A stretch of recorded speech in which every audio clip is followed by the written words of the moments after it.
You're tuning in to the Raised by Rentals program. This podcast will contain strong language and spoilers for decades-old media properties. Join us.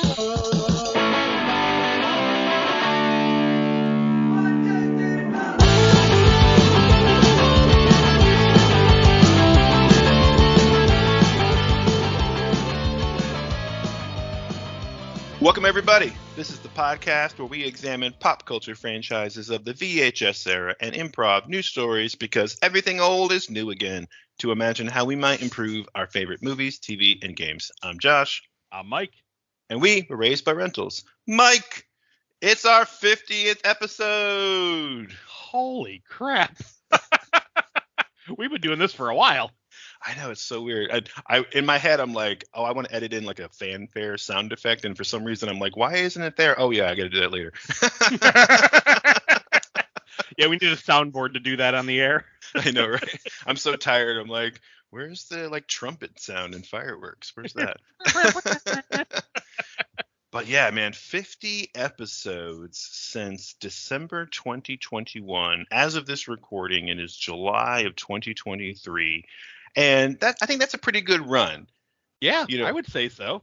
We didn't stick to a weekly schedule or even a bi-weekly schedule. I don't think we ever really expected that we would really get like a fast clip going. We just wanted to try to get as many episodes out as we could so that we could have some breathing room and a buffer zone to take breaks and things like that. But yeah, man, I'm pretty impressed with 50 episodes. And yeah, if you'll indulge me for a second, I have a couple of statistics that I think are interesting to you and me. If the listeners out there don't give a shit, they can fast forward a minute or two. Like, we'll get to the good stuff, but exactly. So this is the 15th episode of season 2, right? Obviously, we did 35 in season 1 if you do the math, and so far in season 2, which we started this past December with Ash Saves Christmas, we have done, like I said, out of 15 episodes, we did 1, 2, 3, 4. 4 of them were either super gushers or rental rants, which means we've done 11 improvs so far since season 2. But all in all, out of 50 episodes, we have done 36 of those episodes were straight improv. 36, which means that's what, 72%, which I think is pretty good, for our original mandate. And we knew that we were going to have some specials and things in there thrown in.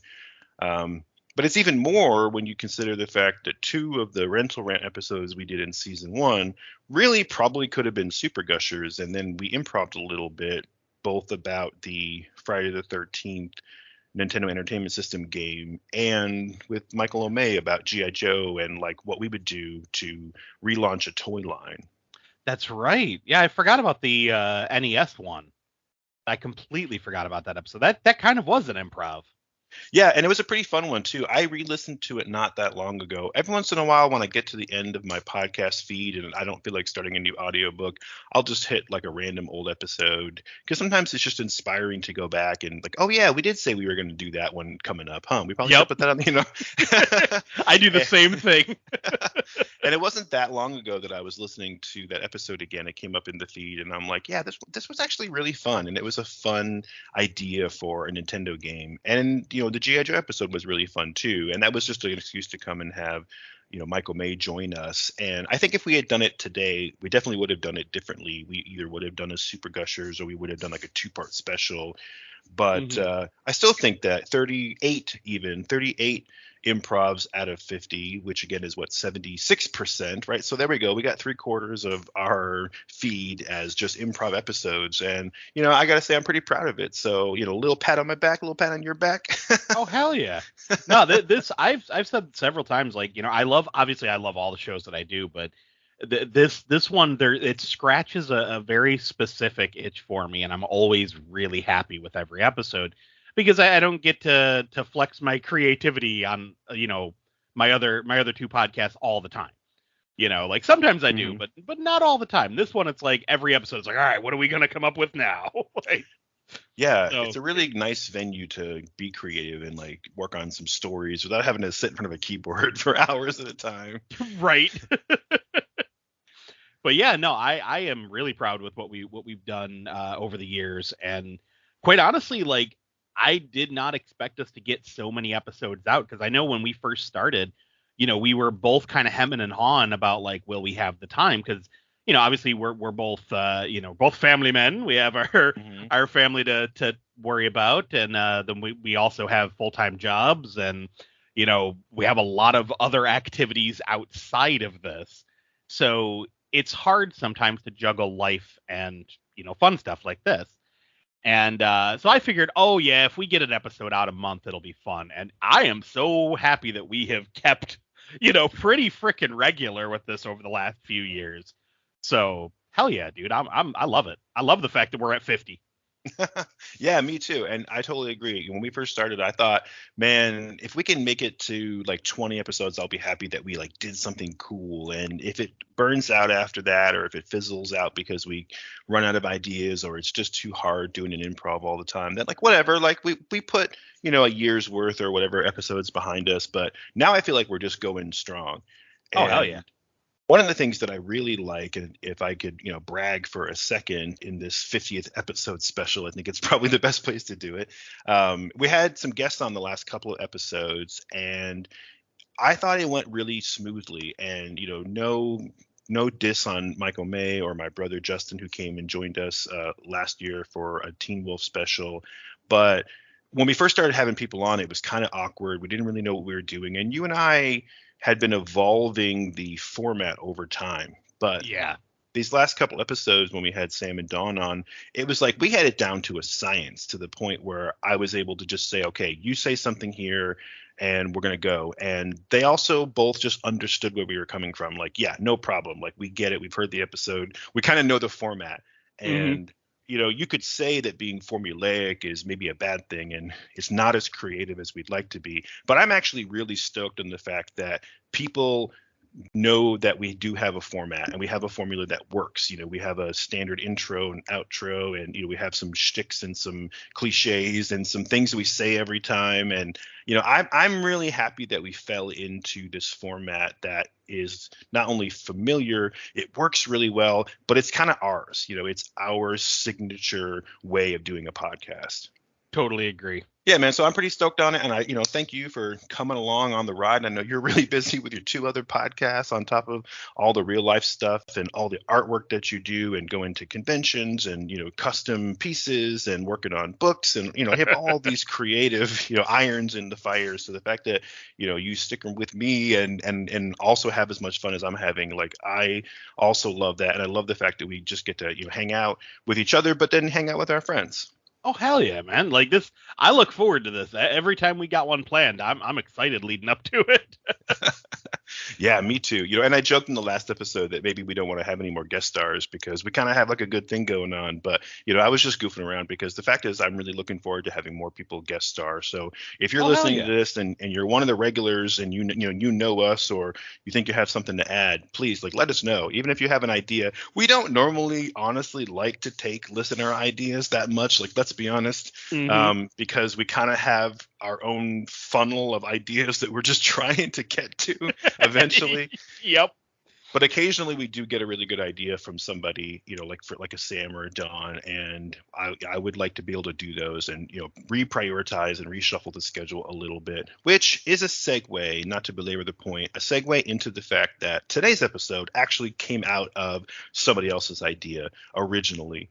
When Hmm. we did our Thanksgiving special last year, that was the Thanksgiving trailer segment from Grindhouse by director Eli Roth.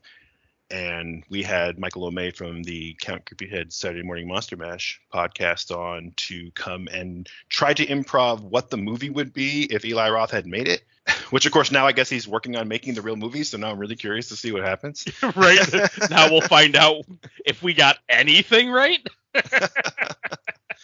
And when we had Mike on, and I could be remembering this wrong because I have a terrible temporal memory, but what I do remember is chopping a huge conversation out of our recording of that episode because we had gone down this side trail of, well, we can do this and this and this. And then it was Mike who suggested that when we do the inevitable return to slasher camp, that we, of course, would need to have Ernest P. Worrell visit Camp Crystal Lake and come and have some fun with Freddy and Jason and the boys. And so that's what we're here for, man. I'm super excited to do Ernest Goes to Slasher Camp. Yep. Oh my God, I have so many ideas that I got to pare it down. Like this was one of those ones that just the thought of it ignited so many fun concepts in my head. So I'm real excited to see where we go with this. I'm really excited to see what ideas meld and which ones don't. But yeah, this is one I've been looking forward to.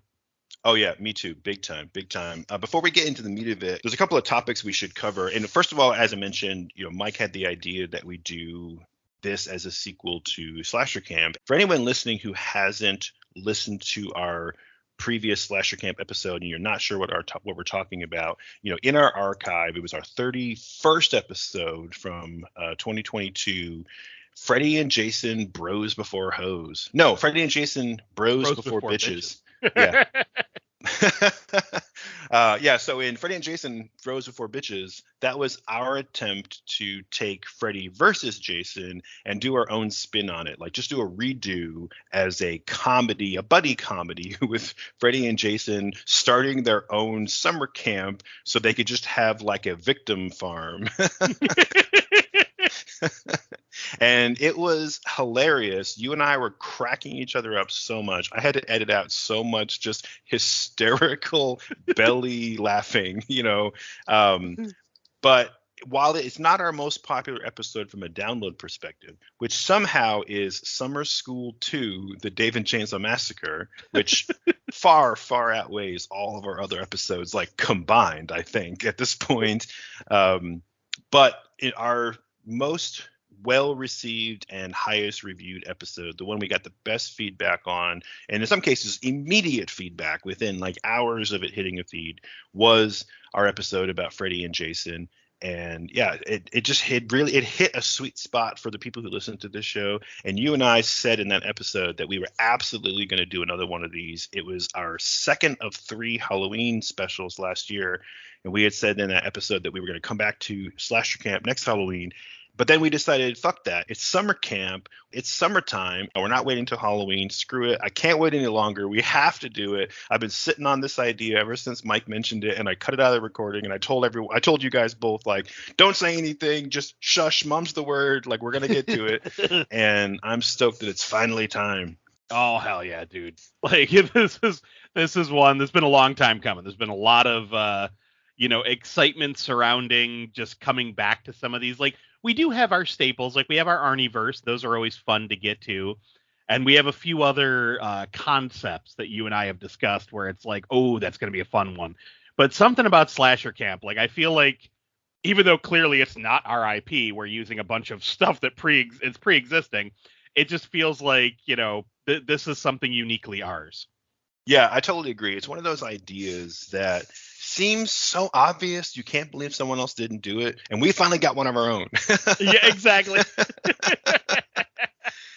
I was listening to the episode recently, getting ready to record this and refreshing my memory. And actually, yeah, you said that during the episode. You were like, I can't believe no one's done this already. And I'm like, yeah, maybe somebody has some fan film out there, some YouTube video. I'm sure that somebody has mashed up Freddy versus Jason as Freddy and Jason at some point, or done some comedy version of it. But I've never seen it.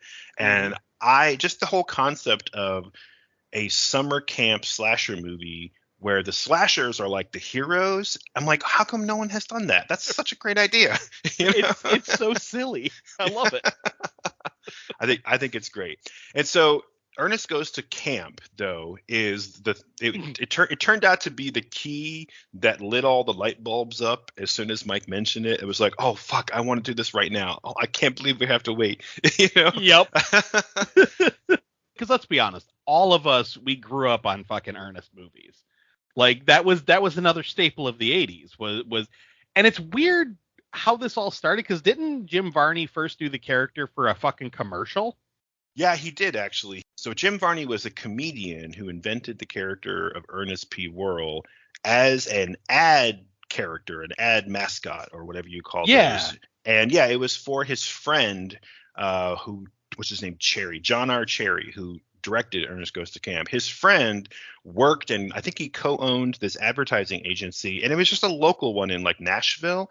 But everyone really loved this character. It was like like the Geico Gecko or whatever. Like people just really responded to the character, and they leveraged it as a company into using Ernest as an ad spokesman for bigger and bigger advertisements, and the company did really well. And so they went from being this local advertising agency to a national chain, and eventually Ernest did do some like big name national products. Not a ton, because they did transition into movie and TV pretty quickly after that. But I think he did Coca-Cola and maybe something else, maybe some insurance company. But yeah, as a kid, I remember seeing him in commercials first. And Ernest Goes to Camp came out in 1987, so I would have been 7 years old. But I remember even as a little kid thinking like, oh, it's that Ernest guy, and like wanting to see the movie because I had seen, Ernest, talking to Bird, know what I mean? Yeah.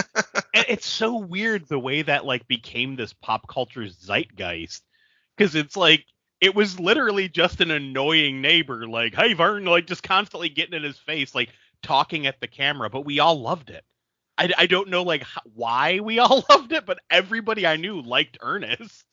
Yeah, he was just like a fun dumbass, Yeah, like I remember even my dad and my mom liked those commercials, and like it was just like the whole family liked Ernest, So Yeah. when Ernest Goes to Camp came out, I remember my whole family like going to see. I think my sister didn't go, but I know like my brother was with me, and both of my parents were there, and I remember we were all laughing at how stupid it was, but we had a good time.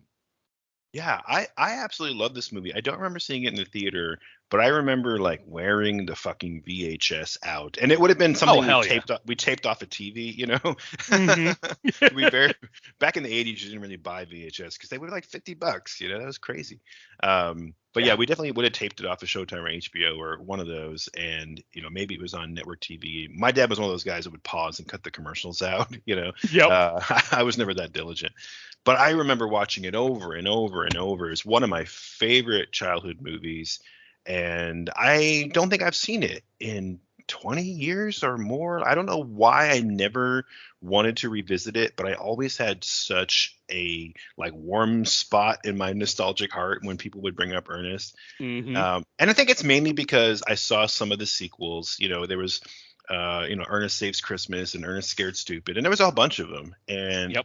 I don't really think I liked any of them except for Ernest Saves Christmas. I do remember enjoying that. I remember my brother and I going to see that in the theater in like January, and there was nobody there because it wasn't Christmas anymore, and we were the only ones in the theater.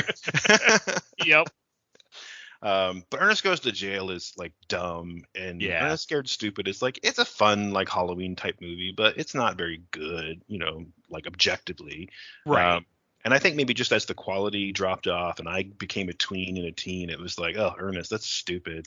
Mm-hmm. And eventually Jim Varney did other characters and went on and did other, franchises like the fucking Beverly Hillbillies movie. Oh, he was so good in that. It was. And I was like, it felt like almost, we left that behind. Ernest was like a vestige of the 80s. And, not everything you don't need to hang on to everything. Yeah, exactly. Watching it as an adult, like, don't get me wrong, the nostalgia is there. I watched Ernest Saves Christmas this past Christmas, and it was a nostalgic love letter. Like, the movie is stupid as hell, but I was a kid again watching this movie, and then watching Ernest Goes to Camp leading up for this recording. There was a lot of moments where I was like rolling my eyes, like, oh wow, that's dumb. But there were also a lot of moments where I felt like a little kid again watching it. There's that nostalgic love. Yep. Yeah, I'm having not seen it in such a long time. Ernest Goes to Camp specifically. I was really surprised at how much I liked it. And not just because of the nostalgia, because, I watched a lot of movies in the 80s and like they don't really hold up, but I still enjoy them. Like we did The Gate on The Boogeyman's Closet as one of my birthday picks. And like it's got a lot of problems, but I love it because of the nostalgia. Not everyone else does, Right. As one example. And even something like The Legend of Billie Jean, like there's a lot of movies from the 80s that are like they're more about what they were at the time and they really don't hold up. But I was shocked at how much I liked it. and not just because I was enjoying myself. And I watched it with my son Griffin, who he's 11 and he still thought it was hilarious. And but like the cinematography was good, the film stock was good. Like it was a decent budget movie. It wasn't some low budget schlock flick that some ad agency made to break into Hollywood. Like this was a legitimate Hollywood movie, and they didn't have any giant stars, but there was guys like John Vernon and what's his name, Gaylord Sartain, who plays the chef. He's like a bit player in a ton of movies like Fried Green Tomatoes. And of course they had Iron Eyes Cody, the famously un-Indian Native American, Yep. So it's like, again, it wasn't a big hit. They got a couple of names, but I really thought the story flowed well. The characters were likable.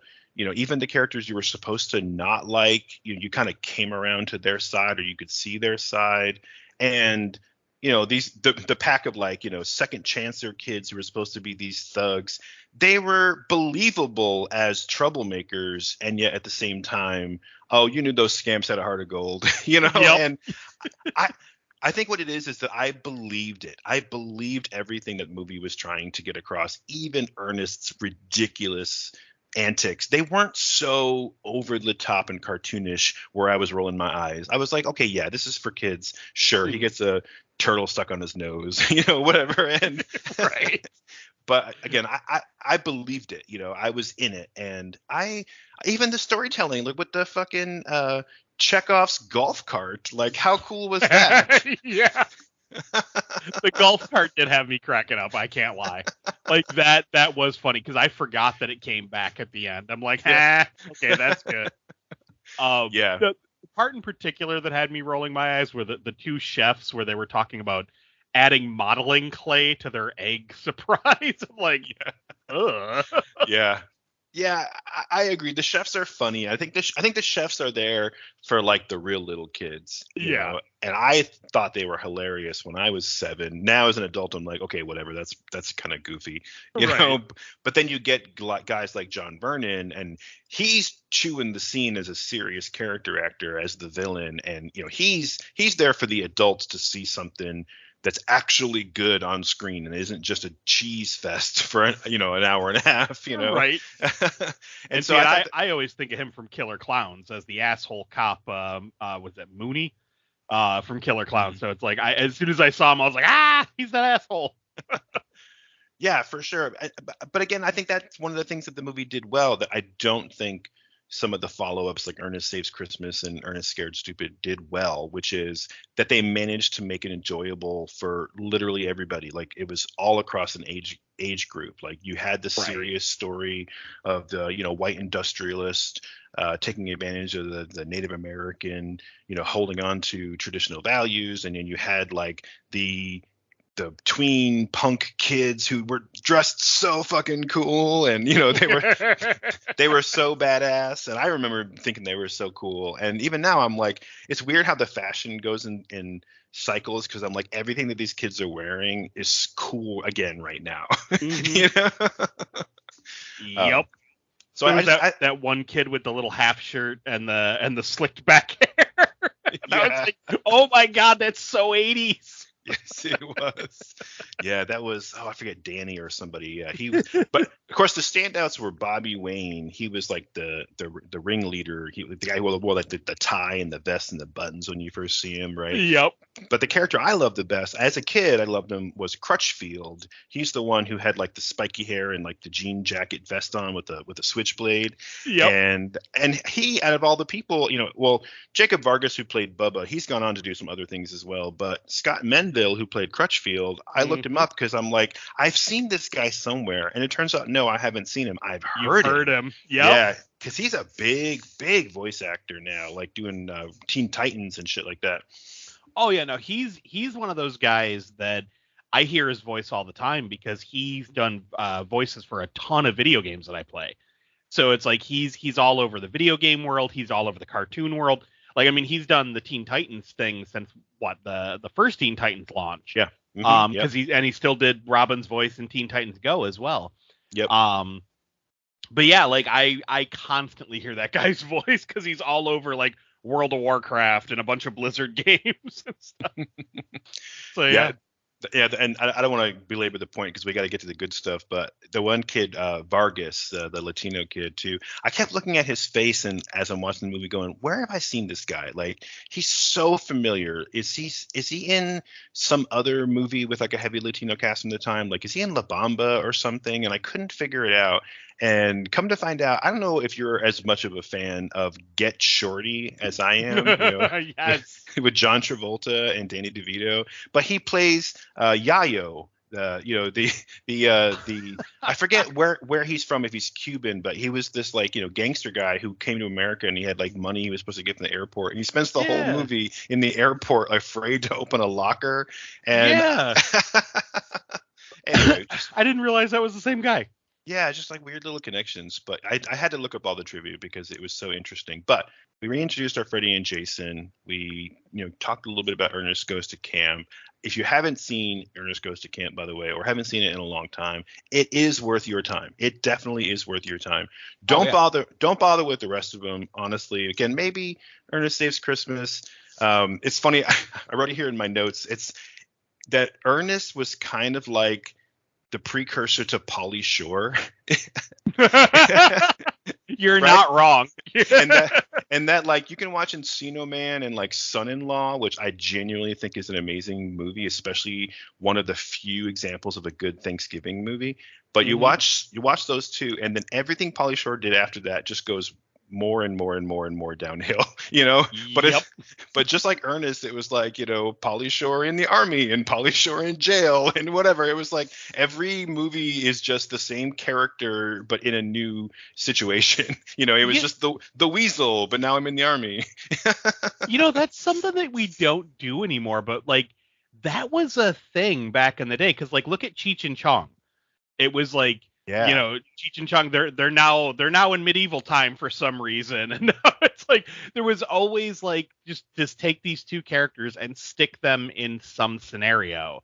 And like you don't see that often anymore. Like we did it with Cheech and Chong, we did it with Ernest, we did it with Pauly Shore. Like there's definitely a trend of that in Hollywood, and I don't think that we have that anymore. Maybe John Cena now, like I feel like he's getting stuck in a lot of stuff, but Yeah, but he's not really playing the same character. You know what it is? It's like it goes back to like Abbott and Costello, right? yes, yeah. And I agree. You don't really see that too much. Where it's just the same character, but placed into this different environment. I think Will Ferrell might be the closest we get to that, because even though his characters in like Talladega Nights and Anchorman, like they have different names, but they're all the same dumbass, This is true. But even that's not really spot on. It's not really the same thing. Nothing like Pauly Shore, who literally called himself like Stony and the Weasel in like all of those movies, Fucking weasel. So we keep belaboring the point, but now let's get to the good shit. So we have Ernest, who has this great movie where he is at a camp, helping troubled kids, and he wants to be a camp counselor more than anything else. Kids of the VHS era like us grew up on it as a childhood classic. And then we have Freddy versus Jason, or Freddy and Jason, where we take our favorite summer camp and small town suburbia slasher guys, and we stick them in their own camp so they can do whatever they want. And somehow through Freddy's dream power, it's like they keep getting away with it. So I think now it's time to talk about how do we smash these two together, and how do we work in the sequels, or maybe what if spin-offs that we mentioned in our last episode about Freddy and Jason. Okay, well, I think just for a quick synopsis for anyone who hasn't listened to the previous episode, I mean, definitely, pause this and go listen to the previous episode. But just a little thing where we ended off with the first episode of it, because we did continue on to a trilogy in that episode, just kind of spitballing what if ideas for the future.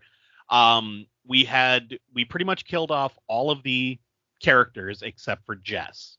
So we had the one survivor girl who ended up kind of teaming up with Freddy and Jason because she was one of them. So we leave that off with them talking about expanding the expanding Crystal Lake for the following year. So that's where the episode, the story of Freddy and Jason ended in the last episode. Now, granted, we went on to talk about like what if Michael Myers comes in and we do a Halloween camp, and we talked about like bringing Bubba Sawyer in as like the vegan cook. Like we had all sorts of like fun ideas, and I do feel very strongly that we can fit a lot of those ideas into this sequel. But much like a lot of proposed sequels, like when you hear directors and actors talking about like, oh, this is what's going to come next, a lot of times that changes by the time it reaches the final story point. So we might not do all of the stuff we discussed, but I know personally I want to fit some of those ideas into this episode and just see what kind of gels. But I don't want to erase those either. So if you guys had fun with them, listen to that first episode as many times as you want. Yes, please, more downloads. Exactly. Yeah. Good. Real quick. Yeah, I totally agree. In fact, I love Jess as the sort of bored goth but secret sociopath character that we introduced.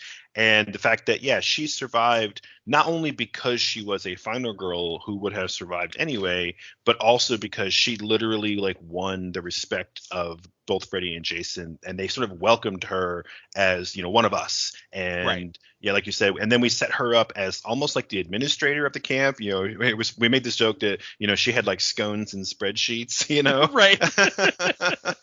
Well, yeah, she'd be the human face of the camp, whereas, Freddy's running Dream PR, so he's getting people to he's getting financial backers and getting advertising dollars, and Jason's just, the big lug that kind of moves everything around. Yeah, he's doing like work around the camp. One of my favorite jokes, though, there's a lot of amazing jokes. We were cackling, but one of my favorite ones is when we were talking about how Jason tries to put like a new like shack in the woods together. And he's like holding up a window and it falls, and he holds it up again and it falls. And then I'm watching Ernest Goes to Camp, and I'm like, fuck, he does almost the exact same thing. Like a window falls on him, and I'm like, that's so perfect. But yeah, Jason's like he's the labor. He's the working man. But one of the things that we did is we started talking about, well, what if there was a sequel? Yeah, we'll have it be like Halloween time. It'll be like this big Halloween adult camp weekend, in the fall instead of the summer, and a bunch of people will come. And we were like, oh, like we'll have like some other, we'll have Michael Myers show up, and Michael Myers and Jason will kind of contrast each other because they're both like the big silent types, but Michael Myers is an asshole. Right. And he proved it by killing Jess. And then, Freddy was like, oh, fuck, like, who's going to do payroll now?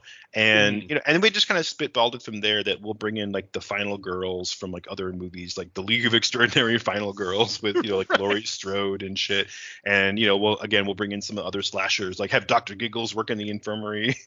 Yep. But even when I listened to it again, just today, I listened to it one more time, and I was like, man, like, why did we kill off Jess? Like, she was so cool, and now we want to do a sequel, but we don't have that like POV character to connect us through to the slashers. Well, and that's why I feel like those were just spitballing ideas for the sequels, because we weren't doing full improvs on them. And while I do think a lot of those ideas can definitely come back for this, I feel like we just say, okay, that was a what if. We were talking about like future ideas. This is the actual sequel. And like I say we pick up where the first one left off, like with Freddy, Jason, and Jess planning an expansion to Camp Crystal Lake and making it bigger. So now we're at the following summer. They've reinvented Camp Crystal Lake. They've done their dream PR and all that. And I say we just run with it. I say we see where the episode takes us, because obviously we know Ernest is going to be involved. But my initial thought on like how would we open a sequel? Like if Slasher Camp was a real movie, how would the sequel open? And I feel like right off the bat, before the opening credits, we would get a cold opening of a commercial. So we would see Freddy as Freddy pre-burned. So like Robert Englund. Being like, come on down to the all-new slasher camp at historic Camp Crystal Lake, and have all these like excited kids dancing around, and have them be like, enjoy all of our amenities, such as swimming. No one drowns in the lake anymore. And you see like Jason with water wings splashing around. And they're like, arts and crafts, knit your very own sweater. And you see Jason smiling and knitting a sweater. You know, and then have like the Jason chase, and we see a very cleaned up Jason, like in a camp counselor t-shirt and shorts, like Oh, hell yeah. chasing after kids who have like flag, like, you know, like the capture the flag hanging off their shorts, all giggling. And he's just, and then like we zoom in on Jason, he like turns his head and squints, like, you know, yay. And then I'd be like, have Jason, you know, like ruffle a kid's hair kind of thing. And we zoom in on Freddy and Jess, and he's like, so, you know, so come on down to Slasher Camp for a summer you soon won't forget. And then the TV click off, and we hear like a disembodied but familiar voice say, looks like I have some work to do. And then we see them grab a shotgun and load it, and we hear Groovy before the title card credits click off. Oh, fuck yeah, that'd be awesome. So, and this is going to be a total misdirect because I have an idea. Okay. No, this is great, right? So right off the bat, you're like, oh shit, like it's fucking Ash. Like, that's awesome. Well, especially because Ash was supposed to be in Freddy versus Jason Part 2. Yep. Like, that was the original pitch. So I'm like, well, we got to at least nod to that. Yeah, no, I think that's perfect. Yeah, exactly. Freddy versus Jason 2 or Freddy versus Jason versus Ash, which, you know, we mentioned in the last episode that they ended up making a comic book series out of that, which is really good. Definitely hard to find. Yeah. Hard to find, so, you know, pirate it online, but it's definitely worth it. But yeah, we never got the Freddy versus Jason versus Ash sequel that we needed. So I think that's perfect. Sweet. So yeah, so what I'm thinking, like after the opening credits and title card, that we'd cut back to Jason, Freddy, and Jess, like getting things ready around the camp. And like, I don't want to go so hard on this where like we don't allow improv, but like I had a handful of jokes in my brain, like thinking about this ahead of time. So I feel like we would have Jess talking to Freddy about the new hires. And so he walks down, you know, as like the administrator of the camp, and we see like a line of people from behind. And Jess is like going over a clipboard, like, you know, here's our new hires. And it's like, oh, we got Bubba and Chop Top Sawyer as the camp cooks. Very much like, you know, Jake and, what was it, Ernie? Was it Eddie, yeah. Jake and Eddie. So very like Jake and Eddie, like the slop shop kind of cooks. And then Dr. Evan Rendell, a.k.a. Dr. Giggles, is the camp medic. And then Arts and Crafts, led by John Kramer, a.k.a. Jigsaw. Nice. And then it'd be like, and for the groundskeeper, we have Cropsy. And then they get to Cropsy, and he's gone. And they're looking around like, where's Cropsy? And then we just see him running by on fire, screaming, and jumping into the lake. And like have Freddy and Jess like, ooh, like that's gotta hurt. And then we just see his like dead body floating in the lake, and they're like, so we have an opening. Just because it's like, well, fuck it, let's throw Cropsy in there just for a joke. Oh, that'd be awesome. Yeah, it would be sweet too if we could. And I don't know if you had plans to go somewhere after this, but like we got to get Ernest, you know, on screen, I think, pretty quickly. And so that would be a really cool like smash cut transition if she's like, so we have an opening, and then boom, you see like a newspaper with like a classified ad, right? And it's like, you know, help wanted, and then you know, like, well, Vern looks like they might have the perfect job lined up for next summer, and then we kind of pan out, and of course it's Ernest, and you know, he's Vern in this case will have, or whoever he's talking to will be, you know, like his he had his pet turtle before. Hell, it could just be like a stuffed squirrel or something, right? He just needs something to talk to, right? And yeah, and maybe, you know, he was working at Camp Kikiki at the time, the character of Ernest. I mean, back in the 80s, and this wouldn't still be the 80s, so maybe it's that, you know, he goes on some little talk where he's talking to, you know, whatever the Vern character is, and he's like, you know, well, you know, like I used to, you know, whatever, I used to love being a counselor with all my best friends in Camp Kikiki, and he shows like a photograph of them and like the, you know, the second chancers, and they're all enjoying like, you know, marshmallows around a fire or whatever. And I can't do an Ernest impression, but what I'm saying is he just kind of needs to explain that, like, well, you know, the camp went under, you know, in the 90s, and, you know, kids just weren't into, you know, summer camp anymore, or maybe there was that big accident that nobody talks about, or, you know, whatever, right? Right. And then he can make some kind of like jokey references to, like, you know, I tried my hand at all kinds of things, you know, like things that reference the other movies. It was like, I tried, joining the army, and like one time I ended up in jail. That's a funny story, Oh, see, I didn't even think about that because like I did the same idea, like where it's like, okay, we get the next scene would have Ernest, just to get it, because I figured like we just had the title card, let's get Ernest in as quick as possible. But I wasn't even thinking about like connecting the fact that he had done all these other jobs. I was just like, well, he's always had an odd job. Let's just introduce him. And what I immediately thought of is having him getting fired from S-Mart, where Ash works. Okay, sure, yeah. And have the manager being like, this is the last time, and like rattling off a list of mistakes he's done.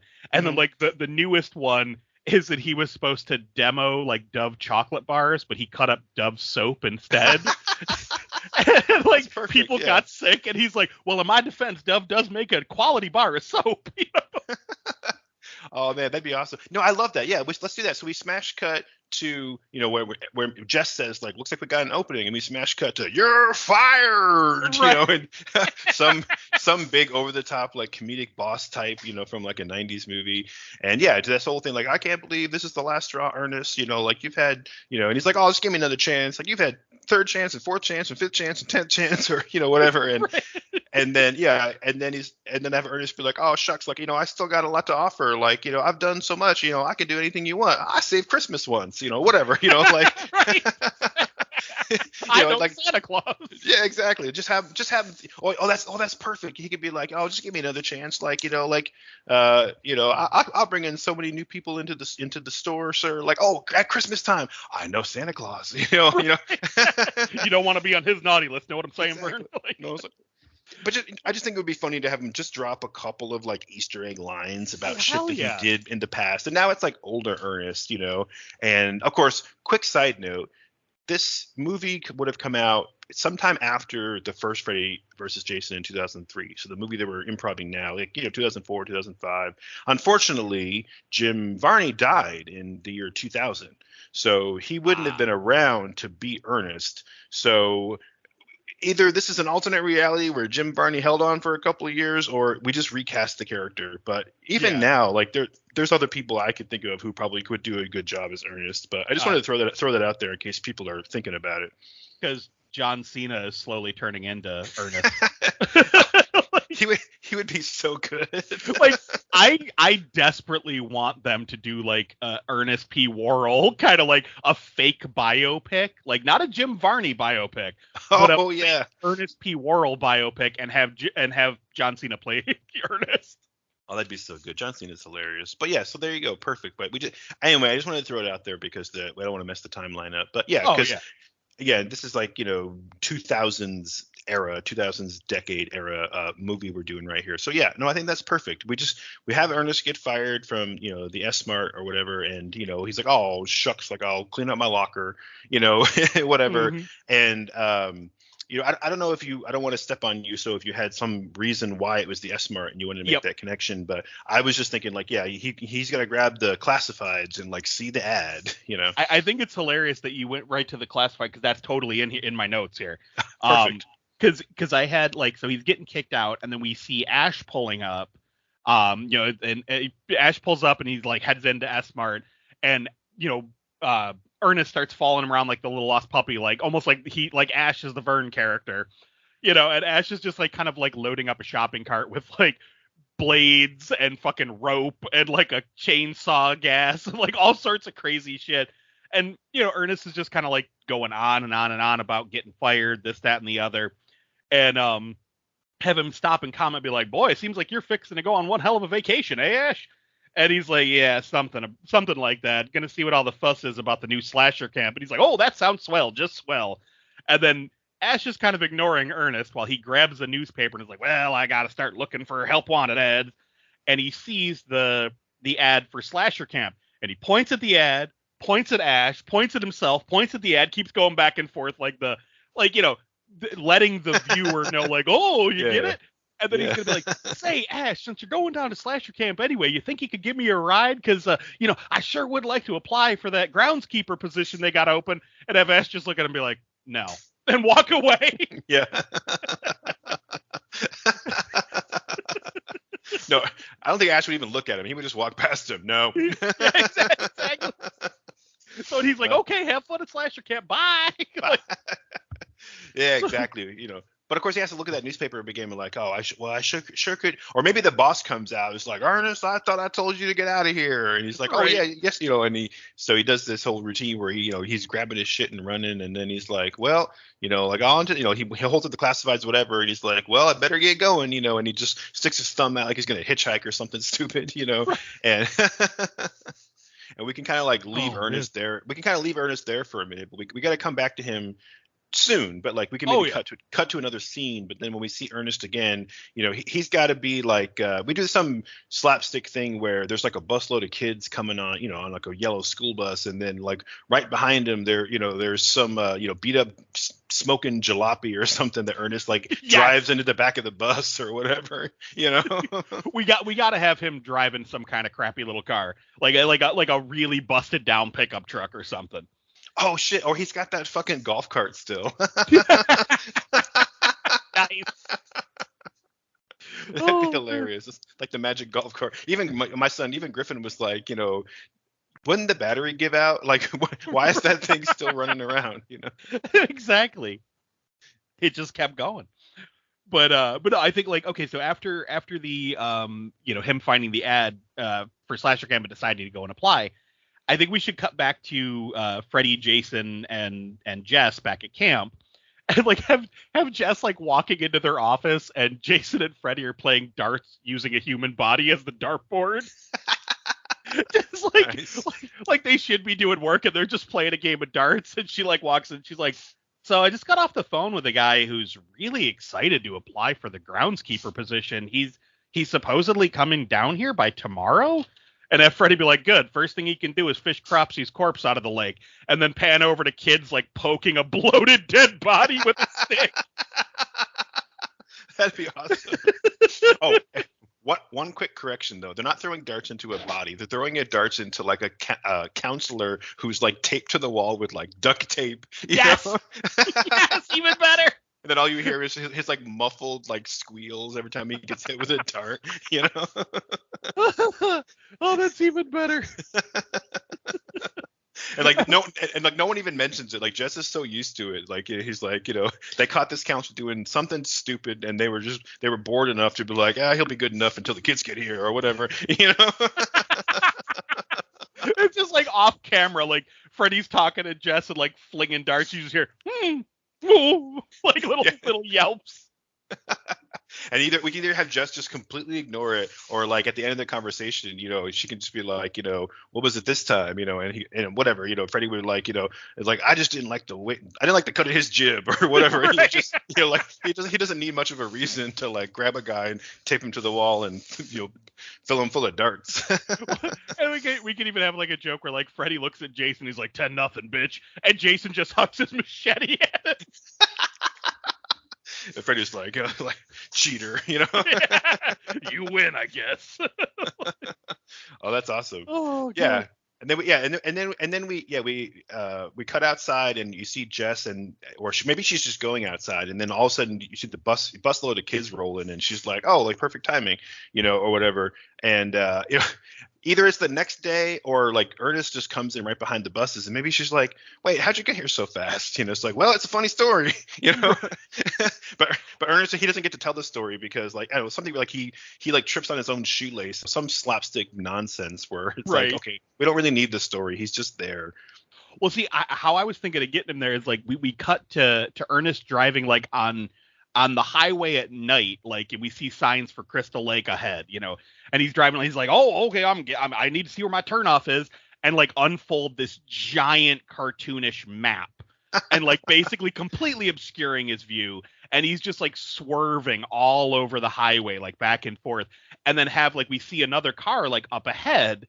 And this, this truck is now swerving all over, and the car's like trying to swerve out of the way, like what the fuck, like trying to get out of the way of him. And then the truck swerves at him. The car goes off the road, hits a tree. Ernest hears the crash, stops the car, and it's Ash. He just ran Ash off the road. Oh shit! so he's like, oh god, I got to get the paramedics. And then we cut to the paramedics and police crew there. Like Ash is being pulled out on a gurney, like he's got like the big thing around his neck, like he's basically in traction. Oh and no. And he's like, don't worry, Ash, they're here to help you. And he's just like, you son of a bitch. Like, he can barely talk, like, and then, like, he's like, maybe he goes to grab Ernest with his metal hand and be like, you don't understand what you've done. Right as they like load him up with drugs. And he's just like, night. And then, like, he's like, don't worry about your stuff, Ash. I'll take good care of it. And he starts taking all of Ash's stuff out of the bag and putting it in his truck, which will play a role later. Nice. Okay, cool. So, all right. This way we can get Ash out of the picture, and we have the surprise turnaround, like where people see Ash in the beginning and they're expecting, like, oh shit, he's gonna kick ass at Slasher Camp, and no, Ernest is gonna be the one doing that. Oh man, but I can't help but think that, like, Ernest is he's gonna be the slasher who takes down, Freddy and Jason, but in a completely oblivious way. Like, he has no idea like what's actually going on half the time, because it's like I always imagine it's like when you have somebody who's holding like a 2x4 on their shoulder at a construction site, and they try to have a conversation and they keep turning around and smashing guys in the face with the board. Like, that right there is like, that's the comedy that we're talking about here. That's Ernest to a T right there. Yeah, exactly.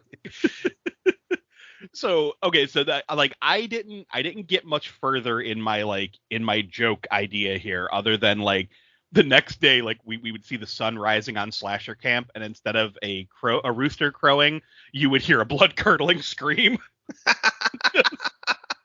Yeah, exactly. Like one of those classic, like, Hollywood, sound library, like, scream queen screams, Yes. Just like, then we get the happy montage of people at the camp, like counselors going about their business, Jess overseeing things, Ernest pulling up with his truck, excitedly running up to meet her, introduces himself, applies for the job, and of course he gets it because he's the only one that applied.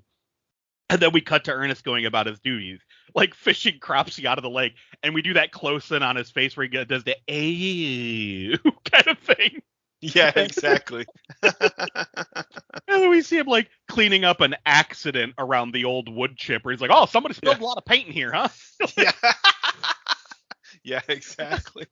And then, like, cleaning up the dumpster behind the mess hall that's clearly filled with human remains, and asking Chop Top what type of meat they're using while holding up a human femur. Like, what kind of meat y'all using in that chili? And then have Chop Top slowly push the femur back into the bag going, oh, it's Vietnamese deer. Very exotic. Yeah. Oh, that's awesome. Oh, and at some point, Ernest has to, like, find a severed arm or something, and he, like, freaks out, and he's like, like, oh, yeah, and then Jess is like, oh, that's just leftover from Halloween. And he's like, oh, wow, you guys, sure do take your scary holiday, seriously. And then he's like walking up to kids and, like, campers, and like, ooga booga booga booga, and, like, shaking their severed arm in their face, like thinking it's just like a prop. That's amazing. Oh my god. Oh yeah, so he has to be completely oblivious. Like, he's literally seeing this shit, like, out in the open, and he's just, like, taking it at face value. But now, so now here's where I have questions, because, like, that was just kind of the setup to get Ernest to the camp. Like, that's just kind of as far as I went with my notes. But I have several ideas to pitch here. So do we do the League of Extraordinary Final Girls like we discussed? Like, maybe we could have a group, like a Scooby gang made up of, like, Laurie Strode, Tommy Jarvis, Alice Johnson, Sidney Prescott, and Andy Barclay. Like, the survivors of Michael Myers, Jason Voorhees, Freddy Krueger, Ghostface, and Chucky. Like, we could have that group, like, come to try to shut him down. Or, and this is something I just kind of came up with before we started recording, what if there's a rival camp opening across the lake, headed up by Michael Myers and Chucky? Oh, that'd be awesome. And then we get a turf war. Oh, that'd be perfect. Well, I will say I do love the idea of a rival camp, because I was going to say what we need is a third party. Like, we've got the Freddy, Jason, Jess group running the camp, and then we've got Ernest. So we need a third person to be, the antagonist, right? Right. It's that sort of like a classic trinity of main characters where you have your protagonist, your companion character, and your antagonist. And so we just need the antagonist to be there so that there's like a bad guy or there's somebody that's pissing Jason and Freddy off. And it's not Ernest. It's not like Freddy and Jason versus Ernest. It's Ernest is there, and he's just going to sort of like accidentally fall into the solution that's going to like save the day. But there's got to be conflict, and I wasn't sure what it was. I was just thinking it might be something like in Ernest Goes to Camp, where there's somebody who's like trying to demolish the camp or like take their land away. Like we could do that whole like big industrialist company thing, but this works really well. It's the same kind of concept. There's just a rival camp that opens up, and they're trying to like steal all the business away because they don't have Freddy's like dream powers, or maybe there's somebody there who has something similar, but maybe their whole thing is like, oh, you guys are like for kids, but we're an adult like party camp over here. We got alcohol and like a dance floor and whatever. Like we're gonna stay up all night, and like the kids at slasher camp, like they can't sleep because all night long it's like fucking hair metal blasting from like the convention center building or whatever, blasting from the stage at the other camp. I really like the idea of Michael Myers as like a total asshole who shows up to like one up Jason, and then I really like the idea of the League of Extraordinary Final Girls, and I think that those two things together are a perfect story, but I don't think it fits here. Like that would be part 3. Like let's hang on to that. And I think we could come back to it later and really flesh it out. I think we could there's still enough meat on the bones that it wouldn't just be us repeating the same shit we already said in the last episode. But right. I do like the idea. I really like the idea of Chucky. I feel like he's the brains of the outfit, but he's the Freddy, but we just need a different Jason. And I kind of feel like Michael Myers, let's hang on to him, but there's got to be somebody else who's the big lug, who's going to be like Chucky's like sidekick. I'm not sure who that is exactly, but I think that that's a great idea. But somebody who would kind of like Chucky, I can see him, what's his name? Charles Ray, right? Charles Lee Ray, yeah. That's it, Charles Lee Ray. I couldn't think of the middle name for some reason. I feel like he's the kind of guy who would want to like party with like, drugs and girls, and hell yeah. That's the kind of camp that they want. So now we need a big lug type, to be the person who's going to be with him, for like the parties and the girls. Right. See, now that's initially why I thought Michael Myers and Chucky, just because it's like you got the other classic big lug and then the other classic loudmouth talkie killer. Because realistically, like when you look at the slashers of the 70s and 80s, it's like the silent ones you had Jason and Michael Myers. The talkative ones you had Freddy and Chucky. Leatherface was kind of a mix of the two because he was the big lug, but he also screamed a lot. So, right. But then, I mean, you have the talkie killers like, Ghostface, who clearly is a legacy character. Anybody could be under the Ghostface mask. But I'm trying to think of like another killer that we could use as the big lug where we're not going to have to dig too deep. Because I could pull some, but they're going to be deep cuts.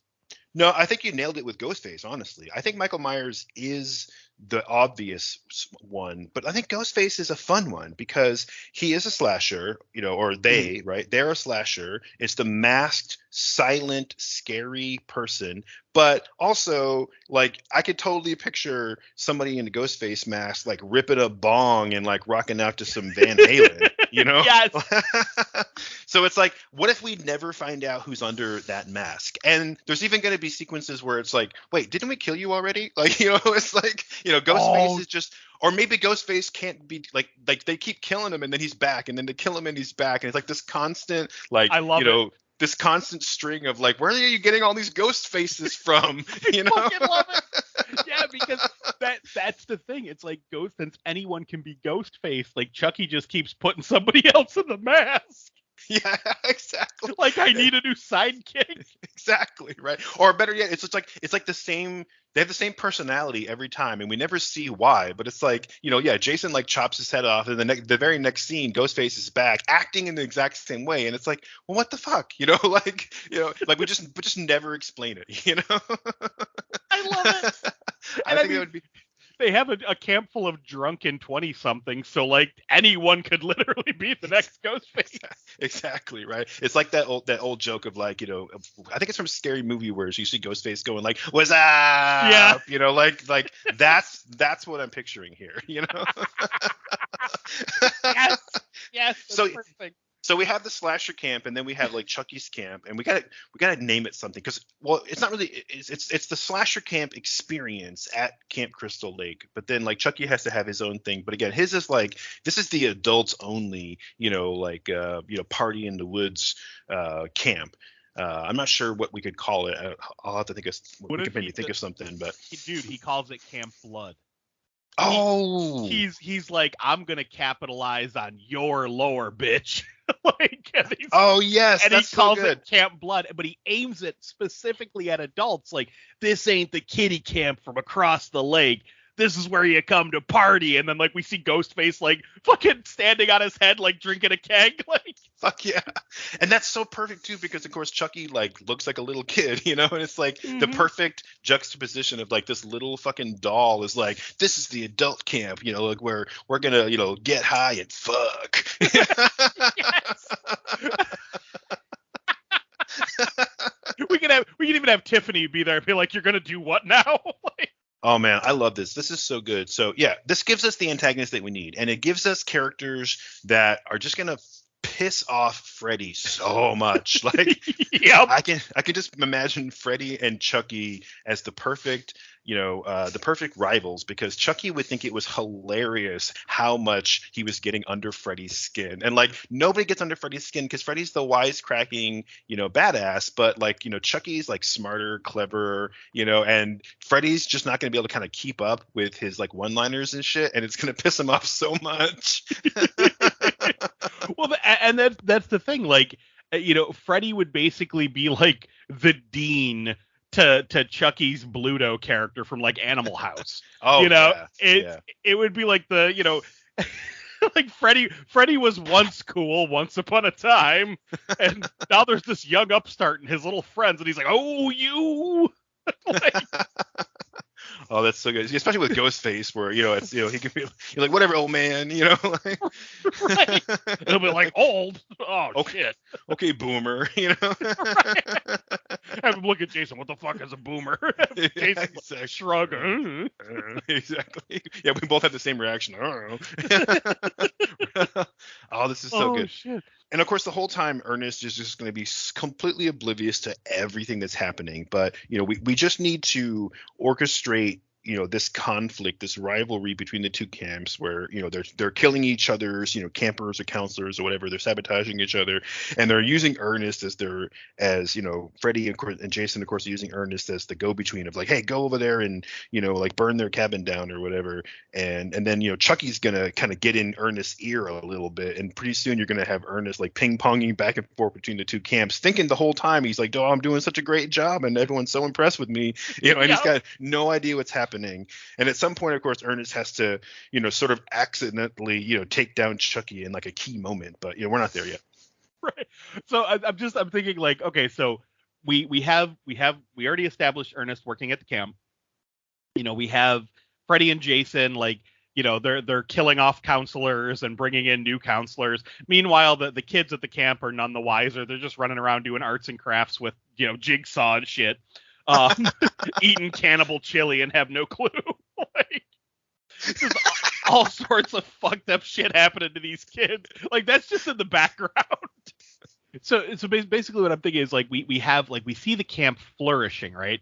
And then like that by the end of the first week, like we hear fireworks and all sorts of crazy shit across the lake. And have them be like, what the fuck is going on over there? And there's like all this music and like, it's just this huge party across the lake. And have Jason and Freddy like be looking at each other like, what is that? And then maybe they hop in a canoe and like go across the lake to find out. And then they see Chucky and Ghostface's like, Camp Blood for adults, type of thing. Nice. And be like, what the fuck is this?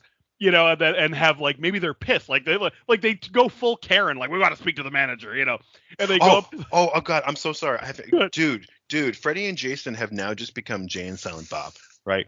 So that's exactly what it is. Like Freddy goes over there, he sees Camp Blood, and he's like, bro, that's your thing. And then have Jason like nodding him all like, exaggerated, like Silent Bob would do, like, yeah, that is my thing. What the heck? He puts his fists on his hips and he's like, come on. It's like, oh, fuck, dude. Yeah, we just totally just turned him into Jay and Silent Bob. Oh my god! And of course, at some point we have to get them high now because of that. Like we're gonna have like Chucky or Ghostface or something like use a hose and like put it in their office and like be like stoking pot or something. Just have it going through the hose and like smoking them out. So yeah, have them go across the camp like freaking out, or go across the lake freaking out. They find the camp. They knock on the camp counselor's door, like the cabin, and like have Chucky open the door. So like the door opens and we see nobody, and then Freddy be like, "What the hell?" And then be like, "Down here, champ," and look down and see Chucky standing there like smoking a cigar, and I would be like, "What the fuck? What are you doing here?" And he's like, "Well, I saw your Camp Crystal Lake shtick, and it looked so good, I figured I wanted to try."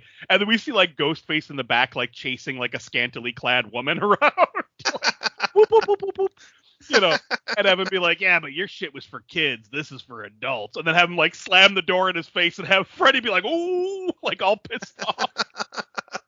Like smoke comes out of his ears, Yeah. like. Oh man, that's so good.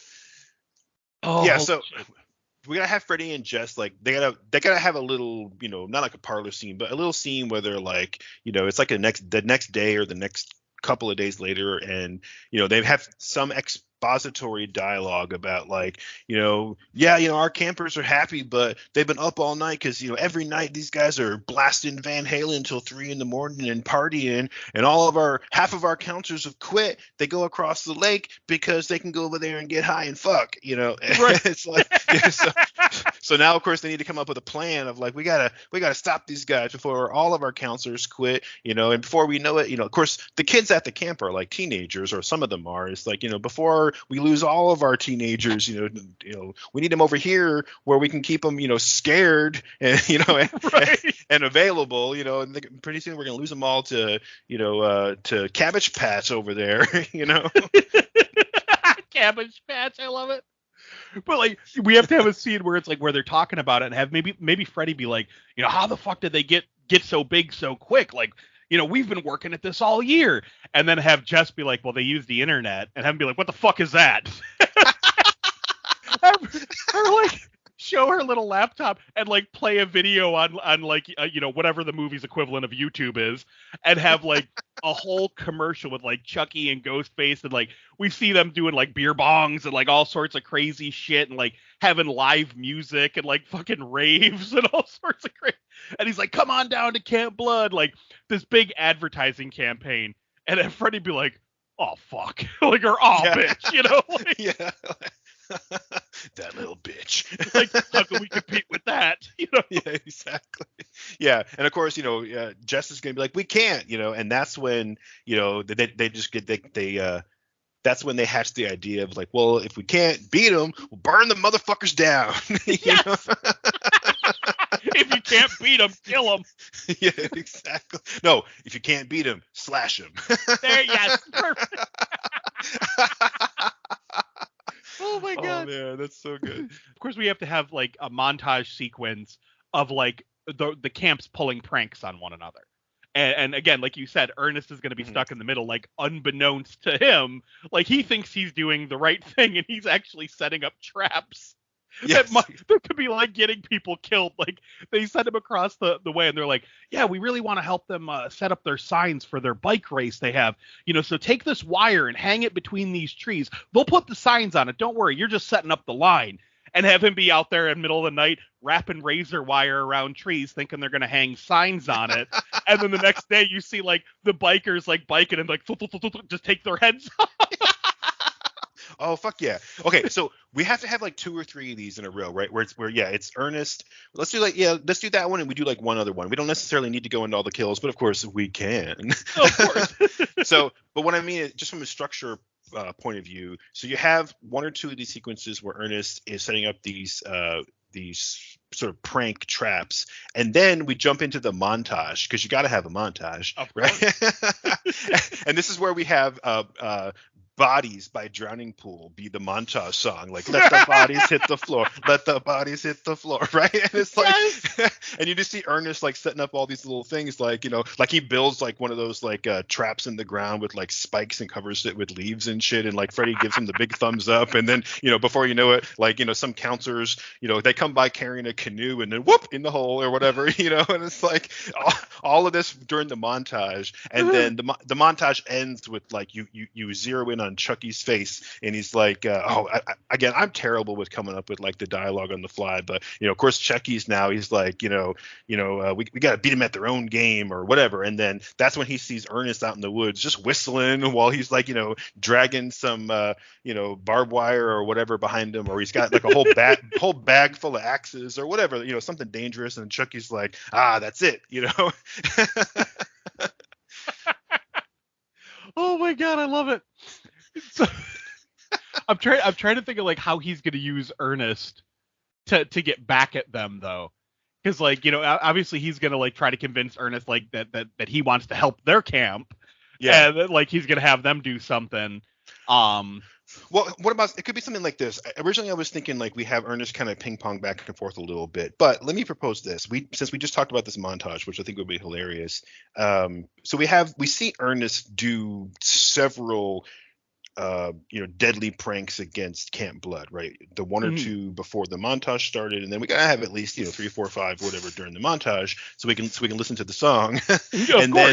And then Chucky pulls him aside and he's like, Ernest, like this rivalry between these two camps, like, this, we got to put this to bed. Like, I want to do something, a big gesture to say I'm sorry to old Mr. Kruger and Mr. Voorhees over there. Ernest, of course, is like, just like with Crater, the industrialist, the mining guy from Ernest Goes to Camp, where, he's going to kind of trick him, into doing something stupid. So, of course, Ernest is like, well, that is mighty nice of you, whatever. Right. And so Chucky's like, you know what? I think that they would love some fireworks, and it's like, we're gonna have some fireworks, and we're gonna set them off in honor of Freddy and Jason, and we're gonna invite them over, to party with us. But of course, the fireworks get pointed like right at the camps, right at the cabins, right? So of course, Ernest sets them all off, and then he unwittingly blows half of Camp Crystal Lake to frickin' bits because of course they're not really fireworks, they're like fucking rockets, missiles, whatever. And then because I'm just picturing this, the whole camp is on fire, everything's going crazy, but then we just see this like slow motion shot of Freddy and Jason just walking out of the fire like, oh, you fucked up now. Right. See, I think before that we have to have a scene like of Freddy like sleeping peacefully, and when the explosions happen, like have his bed be on fire and be like, fuck, bitch, and like roll out of bed on fire. Yeah. He's got like a little stocking cap on and everything. Yeah. Oh yeah, that'd be so perfect. And like, what if we see Jason, but like Jason doesn't sleep? Like, what if he's just like standing in a bedroom with like a nightgown on, and he's just like he's just standing, staring at the wall, like he doesn't actually sleep, He's standing next to a perfectly made bed. Yeah, exactly. Oh man, yeah, and then they blow the fucking camp up. I just want to see this slow-mo zoom in shot of like maybe Chucky and Ghostface are like hiding in the woods and they're laughing and hooting and hollering over the big fire, and then you just see the black silhouette of like the claw hand Freddy and big fucking Jason with like a machete so huge it's like he's got like a baseball bat on his shoulder. Yes. Come walking out of the smoke like, you motherfuckers. Yeah, you zoom in on Freddy's face and you're like, oh, shit is on now. Right. So now we absolutely have to have like the fight at Camp Blood. So what if we have, okay, so we have the whole thing. I mean, obviously there'd be a lot of scenes prior to Chucky and Ghostface destroying Camp Crystal Lake. Yeah. But like we'd have to have like a couple of scenes of like, Ghostface trying to prank the camp, like maybe he goes to go on like, I don't know, like steal Freddy's underwear or something like that. Exactly. And have like Jason kill Ghostface, and then of course have Ghostface pop up again, be like, how's he doing that? And then we got to have that happen several times where like Jason or Freddy kills Ghostface over and over. Maybe even have like one where Ernest accidentally does it, Yeah. Maybe Ghostface tries to take out Ernest because Ernest has been setting up all of the traps over at Camp Blood unknowingly, and he Okay. goes to push Ernest into the wood chipper while Ernest is throwing shit in the wood chipper, but he ducks down to pick something up, and Ghostface jumps in. Yes. Yes. One death after another of different ghost faces dying, and then every time we see him have either Freddy or Jess or Freddy or Jason or somebody have him tap the other one and point at Ghostface how's he doing that? He just Yeah, exactly. Every time they see him, it's just more and more confused. Right. Yeah, that whole sequence where we do the pranks and the montage and all that, we can put a lot of that stuff in there. And there's got to be at least one sequence where Ernest is going off carrying a bundle full of whatever gear off to the other camp, and Jason is standing in the woods and he waves at him, and Ernest waves back. And then you see Ghostface this very comical sort of tiptoe up behind him. You're hee hee hee, I'm gonna get you, Ernest. He's sneaking up behind him, and then Jason sees him, and then before you know it, Ghostface just sees a shadow come behind him, and he reaches behind him. He's yep, it's there, and it's higher, and it's higher, and it's higher, and it's that cartoon thing of there's something behind me, and he looks up, and it's just machete to the mask, thunk.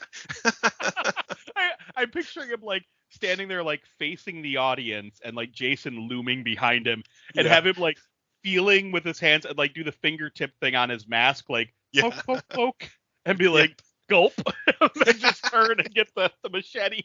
Exactly, right. Oh my god, that's perfect. That's so fun. I mean, the whole movie is going to be nothing but one kill scene after kill scene after kill scene, but that's what we want to see. There's barely a story here. It's just, how do we do a horror movie where the whole movie is just cool kills? Yeah.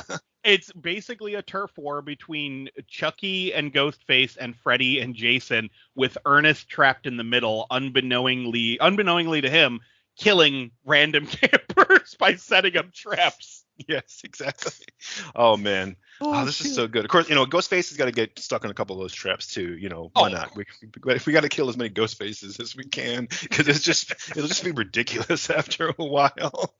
We also got to have one where it's some kind of archery trap where we have a bunch of crossbows or something set up to launch arrows, and have Chucky and Ghostface walking out of the office, and then you hear you hear all the bows fire, and you just see them all fly over Chucky completely missing him, and just riddle Ghostface with arrows.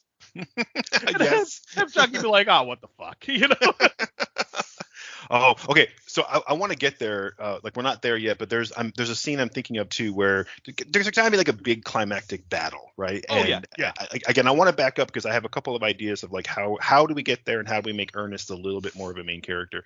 But during the big climactic battle where you have Chucky and Freddy and Jason, and they're all fighting in whatever, in the Camp Blood office or whatever, it's the big drag out knockdown slasher fight.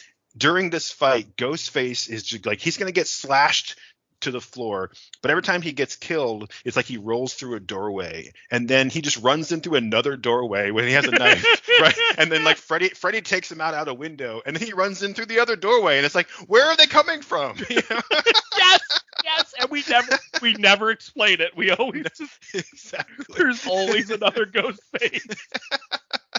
It's a quick change, or it's a video game. He just constantly respawns every time he goes off the screen. Oh my god, I love it. That's one of my favorite jokes in this, is the fact that he just keeps coming back. I know, right? I think that's the key to the whole thing. It's so hilarious.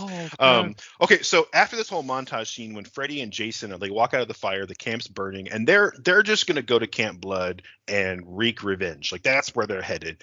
And I think this, and so before we get to the big knockdown drag out fight I just talked about, we got to have a sequence where Ernest, who's been completely oblivious and just having the time of his life, Jess has to pull him aside and be okay, Ernest, we were goofing around, but you need to help. And I don't think it's a good idea if Ernest finds out that this is actually a murder camp. Because I can't think of any way to really ever have that settle in with him as being okay. But I also want him to still help Freddy and Jason win the day, because they're the heroes, So I just want to have, but Jess is really smart. So I want Jess to sort of explain it to him in a way of like, you have to go and stop them, Ernest, if they go over there, and they get in a fight with the other camp, one thing is going to lead to another and everyone's going to get hurt and, all the campers are going to leave. And, before you know it, like both camps will be wrecked and we'll all be out of a job. And then Ernest, of course, is like a big gulp and is like, no job again, and, Right. and he's just so afraid of like not having a job because he just got fired from the S-Mart that it's like, oh, like, yes, ma'am, I'm gonna do whatever I need to do to like get these boys to settle down and quit fighting or, whatever. Dude. Okay. You gave me a perfect lead in for the end of the movie that I had, but go ahead. Keep going. No, that's basically it. Like I want you to jump in for sure, but I'm just thinking like Ernest is gonna he's gonna screw his cap on tight and march there across over to the Camp Blood and and he has this mission in his head of like, oh, I'm gonna put these boys to rights, I'm gonna show them what for. But very much like in Ernest Goes to Camp when he tried to like go and like beat up the construction crew and it got his ass kicked. Ernest is gonna go over there and try and break up the slasher fight, but it's like he can't even like get in the door because it's like they throw Ghostface through a door and the wood hits Ernest and he gets up and brushes himself off. He tries to go in and then whatever, Jason gets knocked over or falls over and he knocks like a plant over and it hits Ernest on the head and he has to get up and get brushed off. And it's like the sequence where he's like, he's getting his ass kicked and he hasn't even been in the room yet. So perfect. So he gets like, before he goes over there, like we have Jess tell him, like, just like you said, like tell him, we need your help. Now it's time to like, basically strap your boots on, boy. We gotta defend Camp Crystal Lake. Mm-hmm. Or Slasher Camp. So Ernest gets in his truck and drives around the lake to Camp Blood. So he pulls in, the fight's going on, like everything's going crazy, and he's trying to do, just like you said, he's trying to like get to them, but he keeps getting hit with bodies and random shit knocking him out. And then like he runs back to his truck and starts rifling through his belongings, looking for anything, and he's like going through Ash's bags, like he sees like the buzz saw and like shotgun shells, and he's like, oh nope, and he's going through, and he pulls out the Necronomicon. Oh shit! I should have saw that coming, but I did not. And he starts thumbing through it, like there's got to be something in here, and maybe he sees a picture of Jason. He sees like this drawn in blood, like this huge hulking monstrosity that is Jason. With a bunch of like weird words written next. He's like, oh, this looks like this is our boy Jason over there. Like, let me see if this will help. And he starts reading the words and he reads them wrong, of course. Yeah. So he's like, good.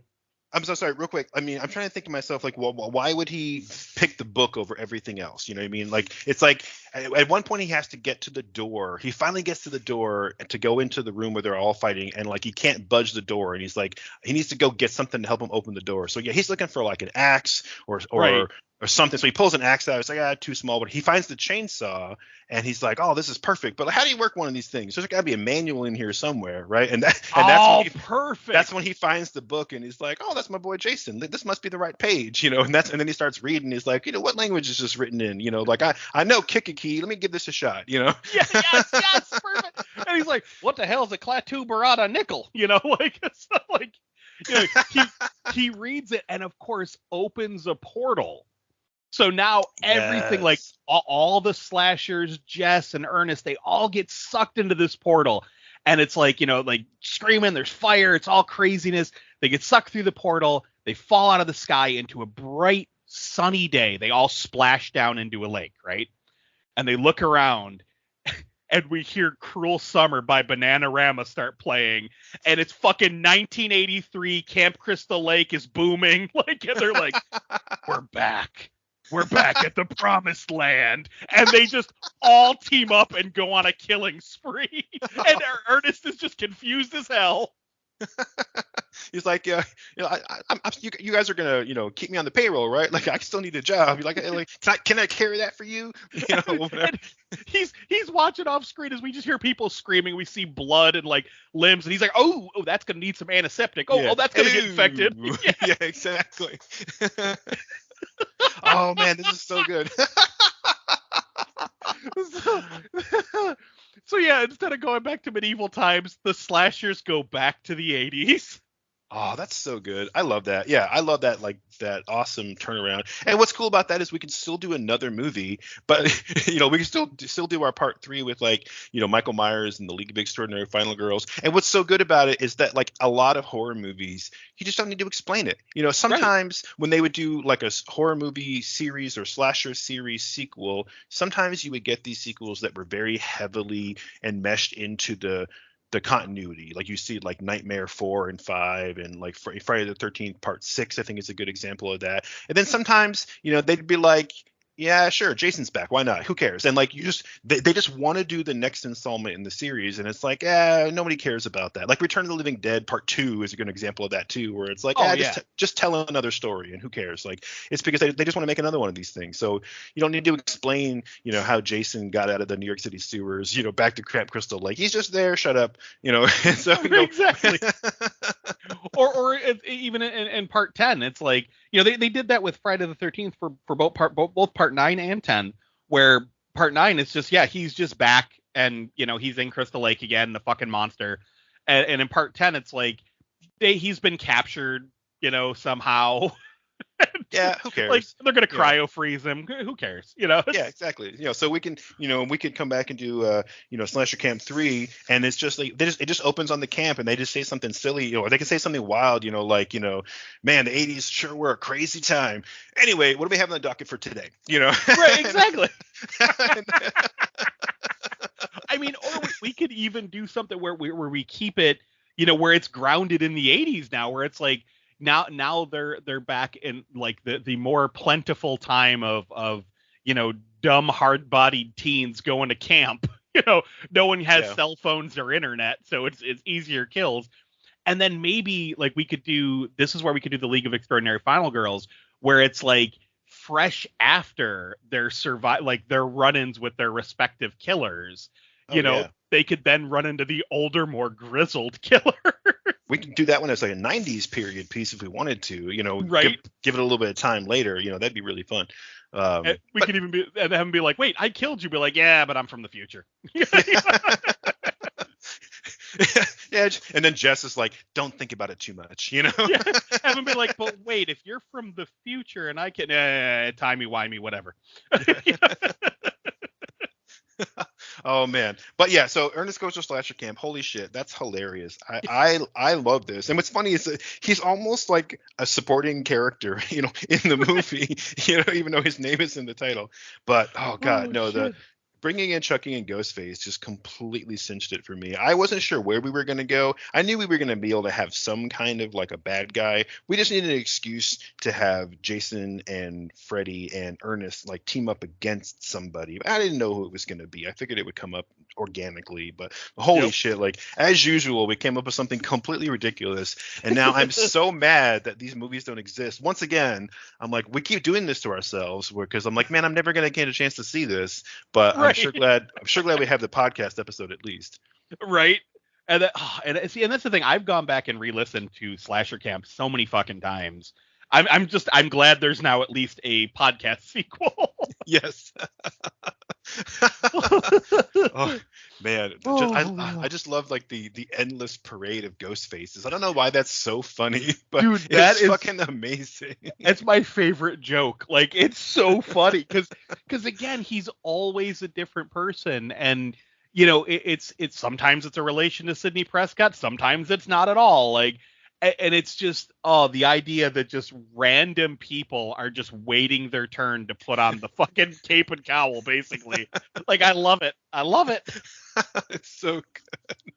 Oh man. Oh, that'd be a really cool like end of the credits teaser, where it's like you have some we just like do one of the kills we already saw in the movie where like Ghostface gets taken out, and then like Jason or Freddy like walks around a corner and you see another person in a Ghostface mask or costume, but the mask isn't on and they're just like smoking a cigarette and they're like, "Oh shit, it's my cue," and they like stamp it out real quick.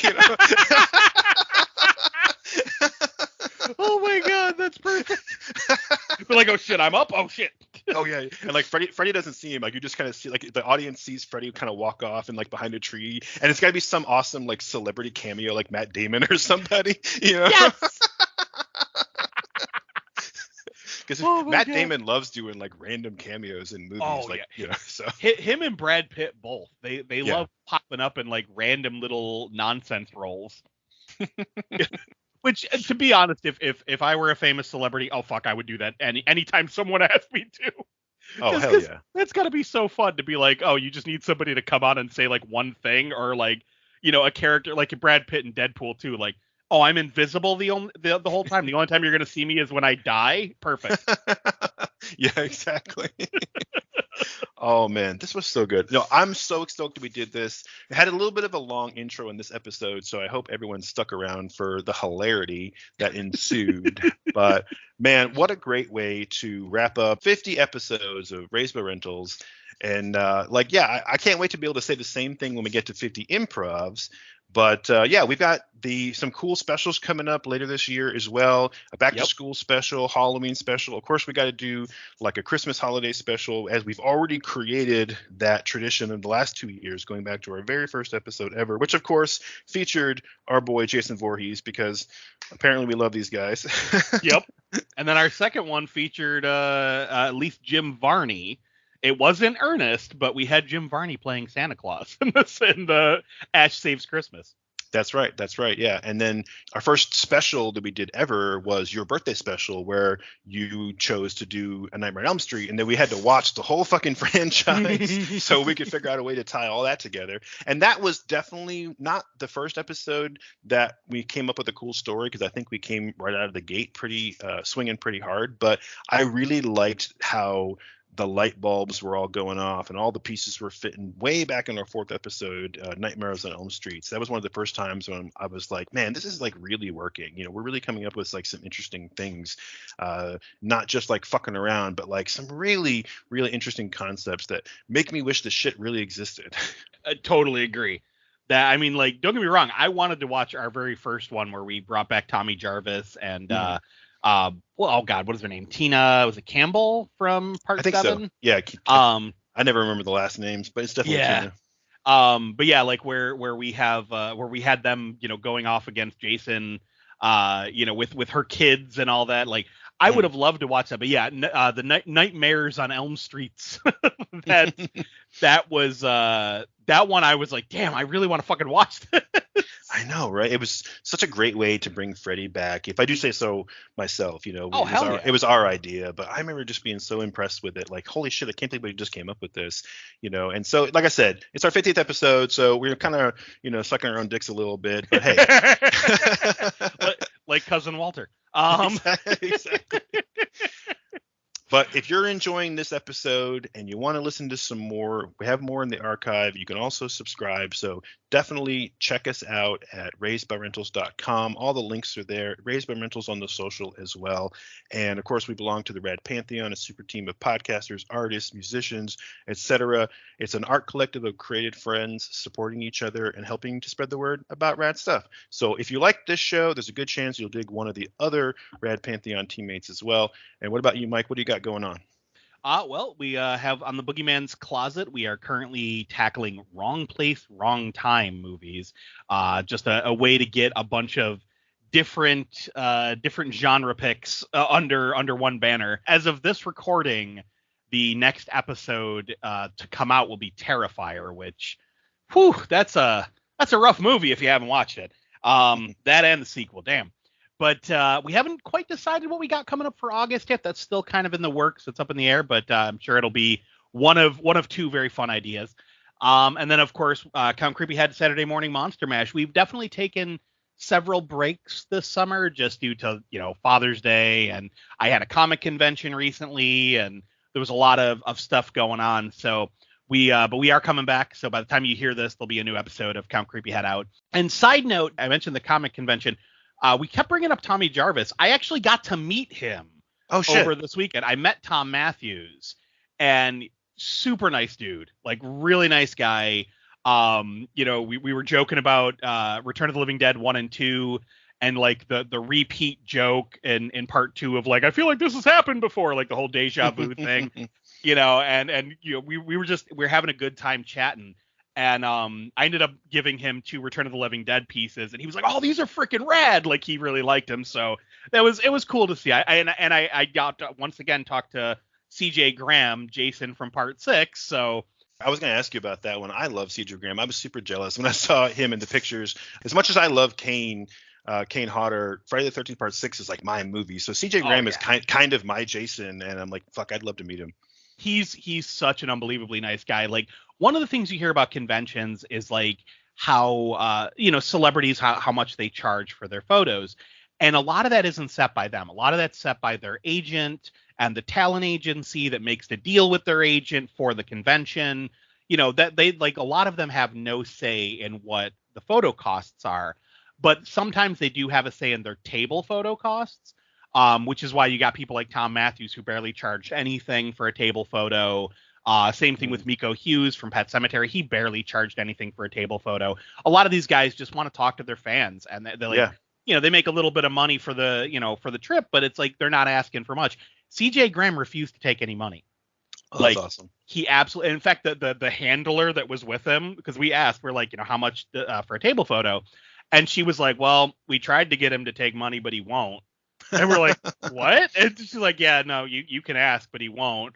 So we asked him. He's like, Steve, get out of here with that. Get in here. Get a picture. Like, he was just like, fuck that, And so that's so cool. And I have a feeling the way the handler was saying that, I have a feeling that Nickel City was like, no, you have to charge. And he was like, fuck you. Like, that's kind of the impression I got from it. So, and I mean, are you really going to tell Jason no? Like, no, you're not. Absolutely fucking not. That's so cool. Yeah, sorry to derail the credits. I just wanted to mention that before we got out of here, since we talked about Tommy Jarvis and Jason multiple times. Yeah, no, that's so cool. Definitely cool. No, definitely always glad to hear that. We didn't really get a chance to pimp your appearance at the Nickel City Con because we've been taking our own breaks, here at Raised by Rentals as well. And when we tried to set some of that up in our previous recording, but the timing just didn't work out, and so we ended up cutting it out. So it's a bit of a bummer we didn't get a chance to let people know you were going to be there, but I'm sure that a lot of people did, because of course it was all over the social medias too. I saw a ton of stuff, and there was a ton of cool people there. So yeah, that's awesome. But we'll do better next time if you're going to have an appearance at one of the local cons, to try to make sure we mention it here too. So any Western New Yorkers or anyone who's local to the convention where you're going to be at, can come and check you out. Definitely. But with that, I'll say once again, thanks to everyone for tuning into the Raised by Rentals program for this episode and the 49 previous to this, and hopefully we'll have 50 more or even more beyond that. Don't forget to visit us on the socials, drop us a line, leave a comment, leave a podcast rating. Let us know what you think we should improve next time. And with that, I'm Josh. I'm Mike. And we have to return some videotapes.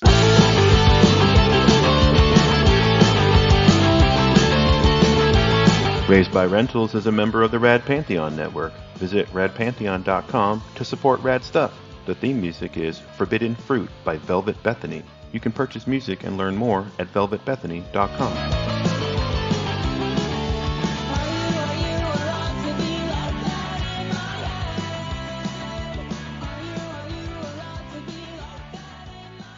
Boy, we're going to have a great time this summer. We got boating and camping and swimming and premarital sex.